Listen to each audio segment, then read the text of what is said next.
പ്രിയ പ്രേക്ഷകർക്ക് സീരിയൽ ന്യൂസിലേക്ക് സ്വാഗതം. കൂടുതൽ സീരിയൽ ന്യൂസുകൾ അതിവേഗം ലഭിക്കുന്നതിന് ഈ ചാനൽ സബ്സ്ക്രൈബ് ചെയ്യുക. ബെൽ ഐക്കൺ മറക്കാതെ ക്ലിക്ക് ചെയ്യുക.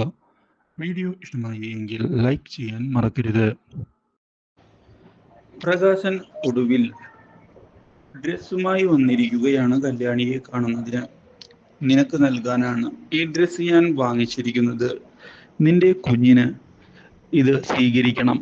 ഇല്ല, അതിന് ഞാൻ തയ്യാറല്ല, കല്യാണി തീർത്ത് പറഞ്ഞതിനെ തുടർന്ന് പ്രകാശൻ ആ ഡ്രസ്സ് അവിടെ വെച്ച് പോവുകയാണ്. പക്ഷേ അത് സ്വീകരിക്കാൻ കല്യാണി തയ്യാറാകുന്നില്ല. ഇതേ തുടർന്ന് കിരൺ ആ ഡ്രസ്സുമായി വീട്ടിലേക്ക് വന്നതിനെ തുടർന്ന് കല്യാണിയുടെ അമ്മ അത് പരിശോധിക്കുകയാണ്.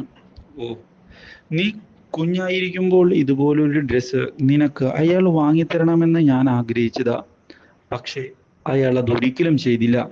ഇത് കേട്ട് ദേഷ്യത്തോടെ ആ ഡ്രസ്സ് വലിച്ചെറിയുന്ന കല്യാണി തൻ്റെ ദേഷ്യമടങ്ങാതെ അത് കത്തിച്ചിരിക്കുകയാണ്. കിരൺ ഇതെല്ലാം നിശബ്ദനായി കണ്ടു നിൽക്കുന്നു. പക്ഷേ ഇതേ തുടർന്ന് കല്യാണി അറിയാൻ ഇടയാവുകയാണ്, തൻ്റെ അച്ഛൻ ഒരു ജോലി ലഭിക്കുന്നതിന് വേണ്ടി കഷ്ടപ്പെടുകയാണ് എന്നുള്ള സത്യം. ഇതോടെ ഒടുവിൽ ഈ കാര്യം കിരണും അറിയാൻ ഇടയായതിനെ തുടർന്ന് സഹായിക്കുന്നതിനായി തയ്യാറാവുകയാണ് കല്യാണി.